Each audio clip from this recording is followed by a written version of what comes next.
intelectual, Carlos Lúcio Gontijo, aqui no estúdio da Rádio Montense FM. Boa tarde, seja bem-vindo, Carlos Lúcio. Boa tarde e a minha gratidão pelo espaço. A gente agradece a sua presença, da Guarda da Graça aqui na Rádio Montense, para a gente conversar e saber um pouquinho mais sobre você e também sobre o Fliso Festival. Carlos, você que é nosso conterrâneo, eu queria que você falasse um pouquinho da sua trajetória. Você que foi jornalista pelo menos 30 anos, tem mais de 40 anos de literatura, né? Escreveu, acho que 22 livros. 22 livros. Então, eu acho que você tem muita coisa a dizer para o ouvinte ligado aqui na Montense FM, dos seus livros, das suas obras, da sua vida com a literatura. Eu estou nessa estrada aí 40 anos. A vocação minha para a escrita, eu descobri isso aos 9, 8 anos, através da poesia. Tanto que a minha origem é da poesia, né? Eu consigo transmitir poesia fazendo um editorial de jornal, o meu artigo, os meus livros. Eu falo que quando eu estou fazendo um romance, eu estou fazendo poesia por extenso, né? Porque ali também está embutida a poesia. Quando eu comecei a escrever, no princípio eu tive até uma editora, mas tive a sorte dessa editora quebrar e eu ficar com dono dos meus livros. E ser dono dos meus livros me deu a oportunidade de ser moderno, porque hoje todo mundo está fazendo literatura independente, produção independente de disco. Você tem dificuldade hoje com a indústria fonográfica, você tem que fazer seu próprio trabalho. E vai aí, quer dizer, eu sou moderno desde o princípio. Diz os meus livros de maneira modesta, né, porque não tenho um capital enorme para fazer livro, para circular pelo Brasil inteiro. Mas descobri que essa modéstia minha, ela chega a ser grande, porque eu tive contato muito grande com o Carlos Drummond de Andrade. O Carlos Drummond de Andrade é muito falado e pouco lido. O Carlos Drummond de Andrade lançava aí 4.000 exemplares para o Brasil inteiro. Ainda voltava livro para a editora, porque circular e fazer arte no Brasil é muito difícil. As pessoas às vezes dão uma erudição aí, Guimarães Rosa, não sei o quê, mas sabe dele só por citação. Pega uma sinopse, faz um discurso e cita os caras, mas nunca lê os livros dessas pessoas. Então fazer arte no Brasil é uma coisa muito difícil, não é uma coisa fácil.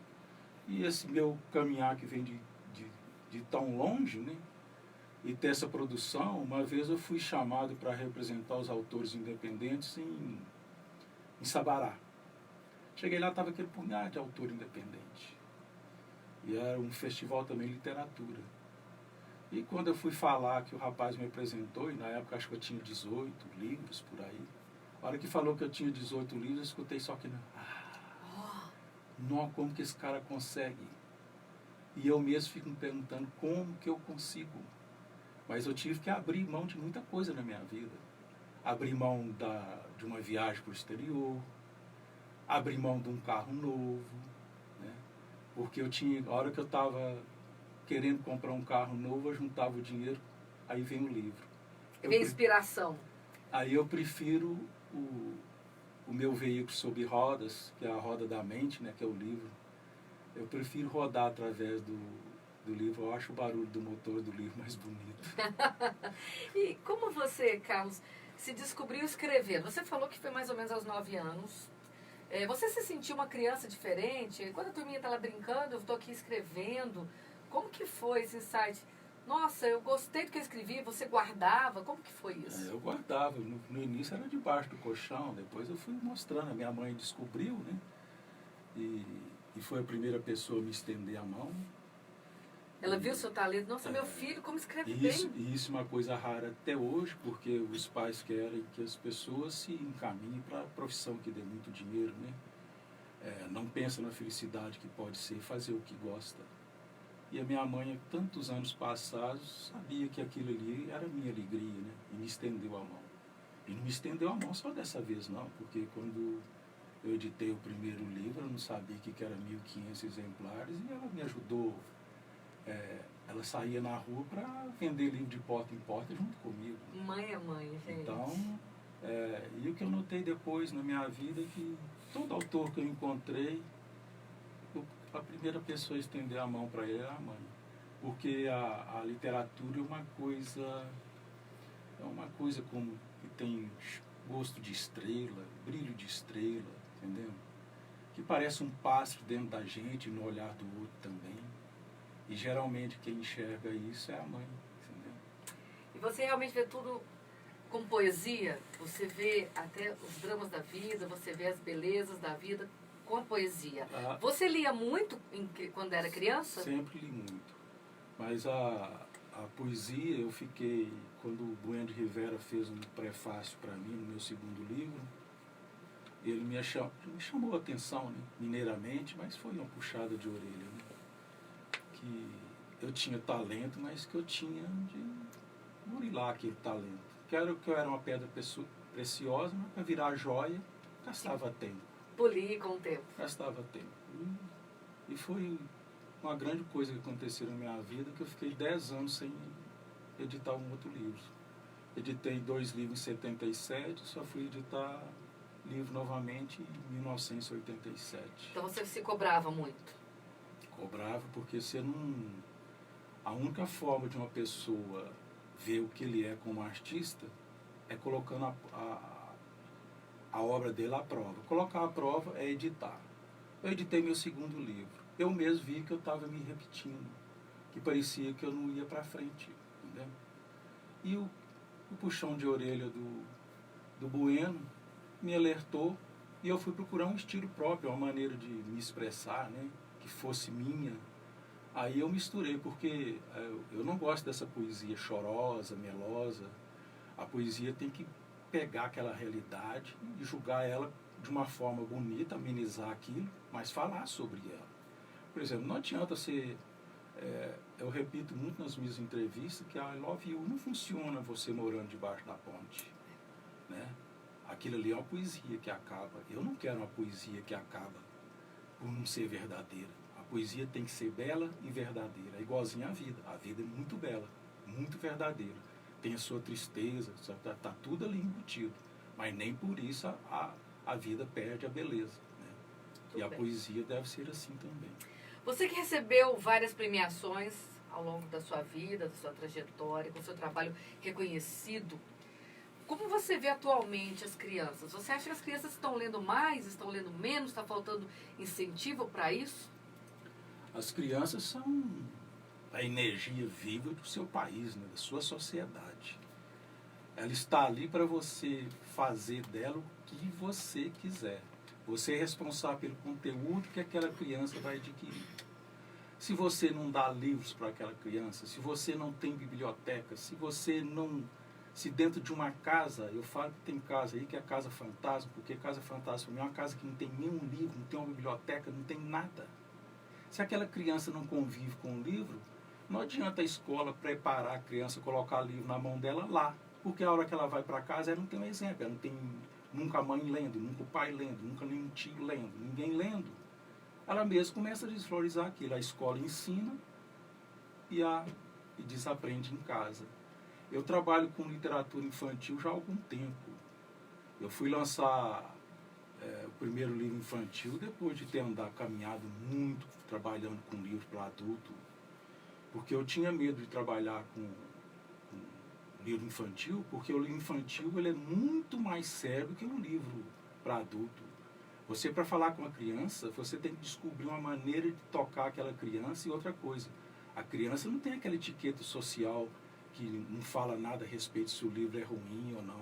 A criança, quando você voltar na escola, se o livro for ruim, ela fala assim, ela é sincera. Aquele livro seu não vale nada, entendeu? Então eu só fui escrever para criança, movido até por uma historinha, foi do Duche, o CD de Mortadela, que é uma historinha que aconteceu dentro da minha casa, com a minha neta, a Luara, e ela chegou um dia para mim com uma mortadela na mão, e eu estava preparando uma vitamina para ela. Ela chegou com aquela mortadela e falou assim, vô, isso aqui toca? Eu falei assim, vai ver que toca. Se colocar no CD, toca, vô? Eu falei assim, vai ver que toca, minha neta. Você alimentou a imaginação dela, você precisa falar a língua dela para chegar. Aí ela saiu caladinha, enquanto eu estava fazendo, escutei aquele silêncio, assim, não. Aquela dica do será, o que pode, para ela era uma afirmação. Ela foi lá, a Luara foi lá no meu aparelho de CD e colocou a mortadela lá. E a hora que eu cheguei, ele só estava lá, nheco. Você deu asas para ela. É. Aí, a partir daí, eu fiquei com aquilo na cabeça. Aí eu escrevi uma historinha, que é de muito sucesso, porque eu tive que fazer 2 edições, né, para conseguir, mais ou menos, suprir a necessidade que era chamado, né, do livro. E o livro cresceu, e a partir daí eu passei a fazer livro infantil, né? Mas foi a partir disso aí, dessa historinha da Luara, que ficou na minha cabeça muito tempo, até eu me achar preparado para escrevê-la. E isso não é só com um livro infantil, não. Se você tem uma história boa na cabeça, você tem que preparar o seu sentimento, moldar aquela história da melhor maneira que você puder, porque a história bonita precisa de uma grande moldura. E a moldura é a palavra, é o sentimento que você vai colocar naquela história. A gente foi presenteado aqui, gente, com o livro Bodas de Bule, Café Sem Pó. E eu brinquei com ele, mas falta aqui o autógrafo. Não, você vai ter que ir lá no dia, que vai ser lançado e tal, para ter o autógrafo. Pra gente é um prazer, eu te agradeço o presente, tá? Eu achei até bonito, mais do que 40 anos juntos, semearam filhos, netas e livros. Muitos livros pela vida afora. Então, Carlos Lúcio e Nina. Um amor. A Nina, é muito difícil você encontrar uma companheira que aceite o feijão e o sonho, né? De ter um cara que está sempre pensando em editar livro, uma coisa tão desvalorizada no Brasil, né? Ninguém pensa no custo do papel, no esforço que é para editar um livro. No tempo que é gasto e tudo mais. A literatura no Brasil ainda é um produto sem valor. Qualquer preço que você colocar é caro, né? Porque a pessoa não vê aquilo como uma coisa de valor. Né? Não valoriza, ainda não sabe valorizar a importância de um livro. Não valoriza a importância de um livro. Eu vou te falar a verdade, esses livros digitais.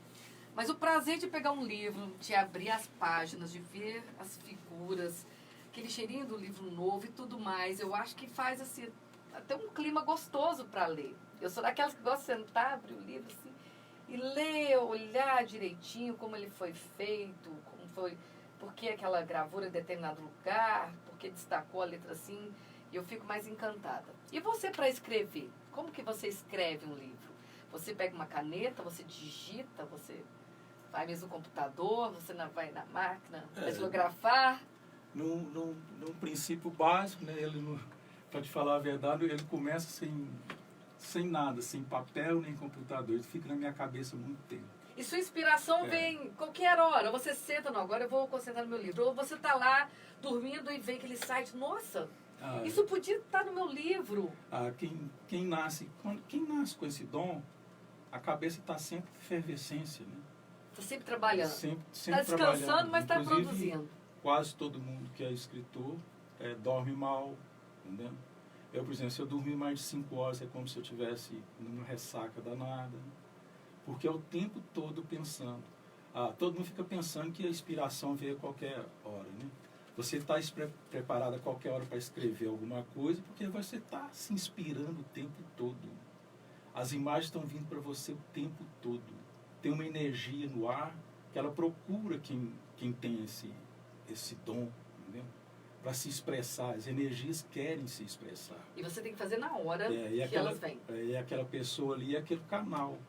Por exemplo, quando eu vou escrever com uma caneta, hoje a Nina compreende a minha letra, né? Às vezes ela compreende mais do que eu. Às vezes o que está lá nem eu estou entendendo mais o que é. Mas de tantos anos ela consegue ver lá o que é que eu escrevi, né? A minha primeira professora fala que fez tudo por mim, só não conseguiu me fazer ficar com a letra boa. Mas a letra parece deixar de lado, porque o talento está tudo ali. Mas aí eu vi num artigo que quem tem essa coisa de escrever, né? A mente trabalha muito rápido e você não tem jeito de ficar... Para não perder nada, você tem que correr. Você vai rapidamente, né? Para você não perder. Você falando a Nina sempre te incentivou ou ela já chegou a falar assim, bem, vamos largar isso de lado e tal? Não, nunca fez qualquer queixa. Companheiro, né? E é uma coisa Acreditou muito difícil. Demais. Muito difícil porque é muito esforço, é muito porta fechada, entendeu? Que você se isolava? Não, porque é muita porta fechada que você procura Como eu tenho muito tempo de estrada, e quem faz literatura começa a se aliar desde jovem a pessoas mais velhas, a minha mãe falava que eu ia sofrer demais na vida e que eu ia começar a perder amigos, grandes amigos, muito cedo. E realmente, eu tenho 67 anos, mas já perdi amigo de 100. A diferença de idade é muito grande. Quer dizer, nesse caminhar meu, eu já perdi muitos patrocinadores. O Edmar Roque, que era dono do Cantina do Lux, em Belo Horizonte, era patrocinador. O Antônio Faleiro, dono do buffet Faleiro, entendendo? E assim muitos. E você não recompõe mais. Uma que você já não tem mais a mesma energia de sair de porta em porta. E você vai se mergulhando cada vez mais na literatura independente, que é feita por você, editada segundo as suas condições financeiras, e até mesmo para não ter mais aborrecimento. Porque uma obra, ela não é só aquela coisa de você escrever aquele livro, escrever aquele poema, não é só isso, não. Há um monte de coisa que se une a essa obra, inclusive até a atmosfera de quem patrocina. Muitas vezes eu evito um determinado patrocinador porque ele vai trazer uma macro para a minha obra. Eu já caminhei tanto tempo sem grandes patrocinadores, por que agora eu vou fazer diferente? Entendeu? Manter o seu estilo, manter o meu estilo. Do que você acredita. Né? E eu compensei, sua por exemplo, opinião. Uma obra de 3.000 exemplares, que é muito livro no Brasil, mas é muito livro mesmo. As pessoas nem imaginam o que é isso. É muito livro. Uma obra dessa, você demora a desaguar essa obra. E às vezes eu prefiro desaguar, faço alguns noites de autógrafos, entendeu? E começo depois a trabalhar o livro, entregando para quem realmente gosta de ler, porque livro é um produto tão difícil que se você, às vezes, faz uma grande vendagem de livro, e você fica até triste porque aquele livro foi com um segmento completamente errado, que não vai ler aquele livro, e aquele livro não vai encontrar história, ele não vai fazer caminho porque ele está em lugar errado.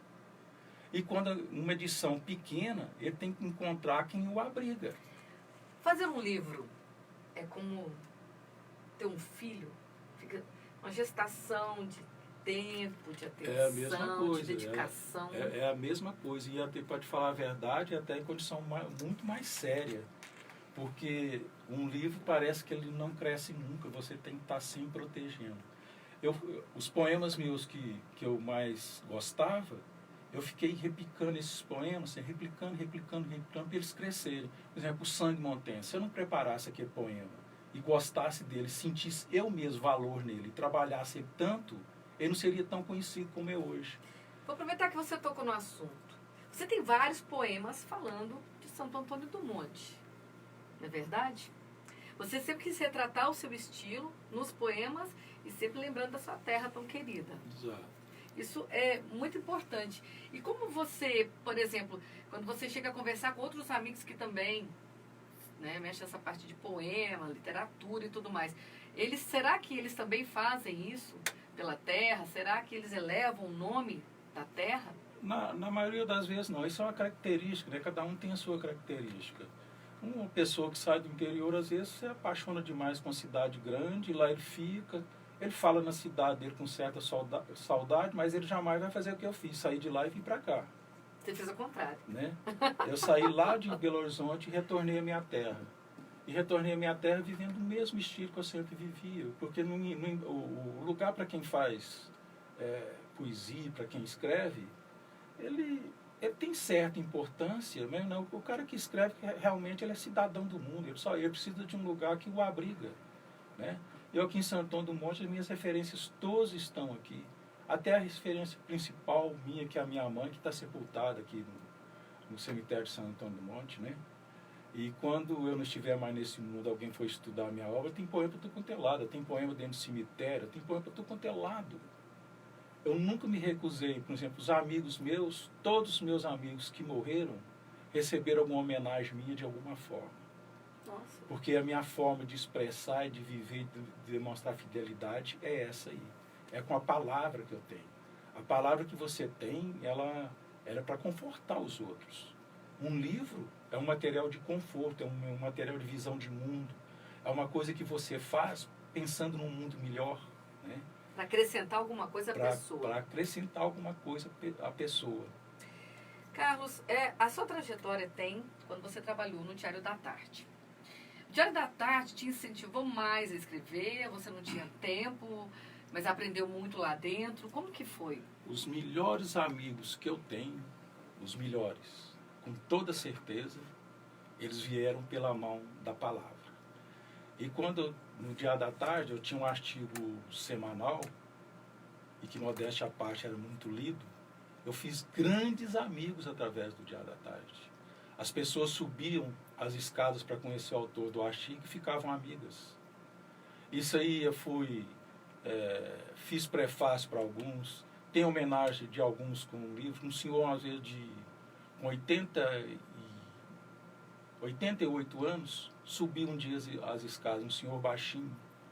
Ele era escritor, estava lançando o primeiro livro dele com 88 anos de idade e foi lá para me pedir se podia colocar um pedaço de um artigo meu na abertura do livro dele. Ele se chamava José Cândido Ferreira. Até os 98 anos, ele bebeu um copinho de cerveja comigo. Um grande amigo que foi o artigo de jornal que me deu. O Ronaldo Lauria também subiu as escadas para me conhecer, virou até parceiro em música, né? Que ele musicou poemas meus. Outro escritor, João Silva, a mesma coisa. E fora isso, gente comum, que não é escritor nem nada, que virou meu amigo por causa desses artigos no jornal. Então, sou muito grato a esse período meu do jornal, exatamente por causa da oportunidade que eu tive de escrever. E o jornal, todo mundo era jornalista e escrevia. Eu achava interessante que quando alguém chegava na portaria e pedia, falava, quero falar com o Carlos Lúcio Gontijo, a pessoa virava assim, é aquele que escreve. Admiração, aquele que escreve. É aquele que escreve, interessante. Tem um diferencial. Interessante. Todo escreve, mas é aquele que escreve. É interessante que todos meus amigos todos escreviam e escrevem, né? E escrevem bem no dia a dia, né? São repórteres, bons repórteres e tal. Mas tinha aquele negócio de pensar e escrever e assinar embaixo. Era o Carlos Gontijo que fazia isso, né? Carlos, deixou muitos amigos pelo caminho. Engraçado que muitas homenagens são póstumas, né? A gente estava até brincando fora do ar, gente, mas muita gente é homenageada depois que já se foi. Que bom que estão tendo a oportunidade, né? A oportunidade de homenagear agora você aqui. E eu vou falar sobre isso, sobre a exposição, que vai ter muitas atrações culturais, né? Que integram a programação do Festival de Literatura de Samonte. A gente divulgou muito aqui na Rádio Montense, o FLIS 2019, né? O festival que acontece amanhã, dia 6, e também na sexta-feira, dia 7. Uma festa que vai, inclusive, merecidamente te homenagear. Vai ter a abertura do festival no Centro Educacional Maria Angélica de Castro, com a exposição de 4 vidas. E, inclusive, acho que vai passar pelas escolas. Vai passar Coisa pelas boa, escolas. Isso aí, incentivando, deixando a sementinha. Tem uma biblioteca volante que eu doei 320 exemplares de livros para essa biblioteca volante, que vai circular nas escolas. Esses livros vão ser distribuídos gratuitamente para a criançada. Parabéns, né? Isso mesmo, incentivando. E esse trabalho, não existe trabalho mais gratificante do que esse. Porque essa semana mesmo, não sei se nós estamos na quarta, acho que foi no sábado, sei lá, passado. Eu não sou muito bom com data, não. Eu vivo um dia de cada vez e esqueço todos os dias passados, porque eu tenho muita coisa para fazer nos dias que estão. Muita coisa para guardar para lembrar. Depois de 60 anos, você tem mais luz na traseira do que na dianteira. Né? Eu tenho mais vida que passou do que vida que tem pela frente. Inclusive, eu tenho que fazer um grande esforço para fazer que esse tempo de vida que eu tenho pela frente tenha a mesma grandeza do tempo de vida que foi tão grande que eu passei, né? Realmente, porque eu fui dar uma olhada, menino, quantas homenagens você já recebeu, quantas coisas você já recebeu nos seus trabalhos, suas obras. A minha mãe falava que quando a pessoa começa a ser muito homenageada, tá na hora de partir, né? Aí às vezes eu brinco com isso lá em casa, porque recentemente a cidade de Contagem me deu o título de cidadão honorário, um título que eu tinha recebido em 2007, mas que eu, na época, não tinha condição. Eu acho que você tem que receber as coisas com alegria, num momento bom. Eu não estava num momento bom. O meu Diário da Tarde tinha fechado, muitos amigos desempregados, e aquilo, eu sempre tive um grande carinho com os amigos, e você não é feliz sozinho. E se abriu-se o chão, mas você se fortaleceu depois daquilo. Então ninguém vive sozinho, nem é feliz sozinho, nem triste sozinho.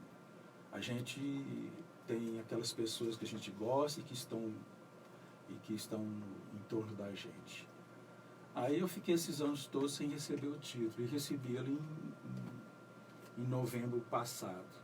Aí depois disso veio a homenagem lá da Academia de Letras Teófilo Otoni, pela homenagem, um troféu pelo meu conjunto da minha obra.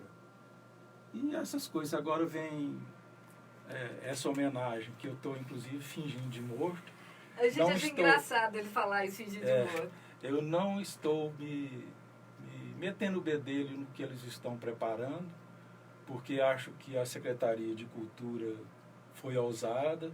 Você homenagear alguém da cidade, muitas vezes é muito difícil, porque a proximidade tem o mau hábito de ficar com o seu lado ruim, não um lado bom. É aquela coisa cultural que o gramado do vizinho é mais verde, o quintal do vizinho dá fruta mais doce, entendeu? E você às vezes abandona esse crescimento que você passa por ele com gente da sua cidade, né? Eu, inclusive, Carlos, eu quero até parabenizar a todos os envolvidos, né, a organização que estão atuantes, né, nessa realização do FLIS. E eu quero mandar um grande abraço a todos da Prefeitura Municipal, em especial a Secretaria de Cultura e Turismo, nossa querida Margarete Rezende, a Secretaria de Educação também, o pessoal que está empolgado para mostrar o seu trabalho, para divulgar ainda mais o seu trabalho, né, tendo essa oportunidade de ter você presente, para estar junto acompanhando tudo isso, né, esse momento mágico, né, e a gente tem que resolver realmente valorizar a prata da casa. E que bom que essa homenagem aconteceu você em vida, você receber isso merecidamente. E não existe nada, os livros infantis me ensinaram que não existe mais nada importante para a criança do que o autor dentro da escola. Quando a criança vê o autor, ela desmitifica aquela coisa de escrever, porque o cara está ali, é de carne e osso. No meu caso, envelheci como todo mundo envelhece. E a pessoa me vê, me abraça, e o que eu achei interessante que a pessoa que produz e tal lá é como se ela não tivesse idade. Eu vou nas escolas e aquelas meninas chegam lá e eu fico rindo, brinco assim com a Nina, tá vendo? O tempo não passou por mim, porque as meninas chegam, não, você é lindo. Mas não é, não tem nada a ver com aquilo ali, é a minha arte.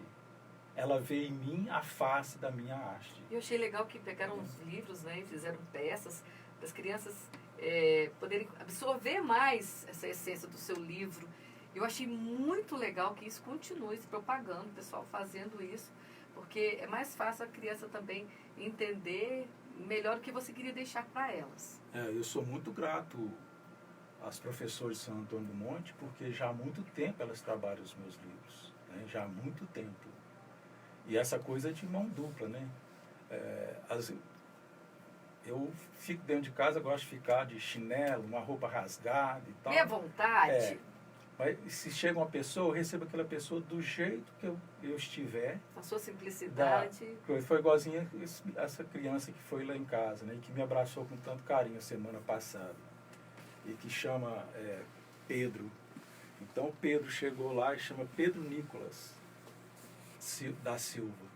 O Pedro chegou lá com a professora dele, eu vi encantamento que ele estava, ele andando pela minha casa, porque a minha casa é uma casa simples, mas ela tem uma grandeza grande, que é a minha arte que está dentro dela. São 260 quadros pendurados na parede. Nossa, muita história, muita coisa. Aonde você bater o olho, tem um poema, tem uma foto, tem alguma coisa que é ligada a mim. Tem os troféus que eu ganhei, tem o oratório. No oratório está pendurado do lado a minha certidão de batismo, que meu padrinho é Santo Antônio, né? E Santo Antônio mesmo, está lá escrito, padrinho Santo Antônio. O meu avô, que era o padrinho carne e osso, é só representante. Eu costumo brincar que eu estou muito bem de padrinho, né? Então, e é por escrito, registrado. Então eu conservo isso lá pendurado lá no meu oratório. E essas coisas as crianças veem, porque hoje as igrejas nem fazem isso mais, né? Então as crianças veem isso é tudo da minha história. Há pouco tempo o Amâncio Bernardes fez um estudo da minha obra, fez a feira do livro na praça, enfocando a minha obra. e ver aqueles meninos com tanta coisa que fizeram, e eu levei alguma coisa, pendurei essas fotos lá nas minhas paredes, entendeu? Tem até um tamanduá, que é o personagem de um livro, pendurado na parede. Quando eu coloquei esse tamanduá lá, minha cachorrinha Duda ficou na parede olhando, falou assim, não, que bicho é esse que trouxeram para casa, entendeu? De tão bem feito que ele é. E eu tenho uma gratidão por isso, eu não esqueço essas coisas. E não é, quando eu pego uma homenagem, eu não sinto, não é o Carlos Lúcio em si, não. É uma obra, que é uma instituição. Quando eu vou fazer um lançamento de livro, eu telefono para meus amigos humildemente e falo assim, ó, eu posso ficar sozinho, mas os meus livros não, eles não vão entender. E você se sente realizado, Carlos? Ah, me sinto muito realizado mesmo. Chegar nessa fase que eu estou, 67 anos, eu tenho 2 livros na mão de diagramador, ilustrador, um livro para dar, quando eu fizer 70 anos, daqui 3 anos, o livro está pronto.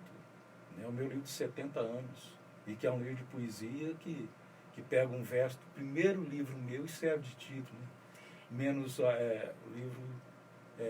Menos olhos, menos chuva. Isso eu quero dizer que quanto mais você enxerga, que eu gostaria de enxergar menos para chorar menos. Porque quem faz esse tipo de arte enxerga demais, entendeu? E é um sofrimento você ver as coisas e não tem jeito de resolver, principalmente no campo social. Né? Você vê muita coisa triste e não tem jeito de você resolver. E você daí, ao invés de você caminhar e resolver, você não é deputado, não é senador, não é nada, você simplesmente reforça a palavra. Reforça a sua poesia, reforça o seu romance, reforça a humanização que você tem que passar para o outro, no sentido de alguma coisa crescer, as pessoas crescerem, no sentido espiritual. Né? Bom, gente, então eu vou deixar o convite para todo mundo prestigiar, né, conhecer mais sobre as obras de Carlos Lúcio Gontijo. Vai vir o Festival de Literatura de Santo Antônio do Monte, FLIS 2019, dia 6 e 7 de junho. Tá? Mais informações no site da Prefeitura, da Secretaria de Cultura e Turismo e nas redes sociais. Está feito o convite e ele merece mais essa homenagem. Você merece conhecer mais as obras de Carlos Lúcio Gontijo. Bom, Carlos, para finalizar, quero parabenizar então todos envolvidos. Eu falo mais uma vez a Secretaria de Cultura e Turismo em especial, e a Secretaria de Educação e a Prefeitura Municipal e todo mundo que está junto nessa homenagem, nessa festa. Eu queria que você deixasse uma frase, alguma coisa para os ouvintes, você que é o grande homenageado do FLIS, de um livro seu, que você acha que é o melhor deles, ou que é a frase que você vai deixar, que te representa muito, para finalizar nosso bate-papo. Deixa eu pensar aqui, nossa, é tanta... Te peguei de surpresa. É tanta frase. Você gostaria que você citasse, assim, que você conseguir lembrar agora? Rapidinho. Não há como despertar aos que fingem estar dormindo. Muito bem. E com essa frase a gente fecha esse bate-papo com Carlos Lúcio Gontijo. Muito obrigada pela presença, tá? Obrigado, eu que agradeço. Parabéns, hein?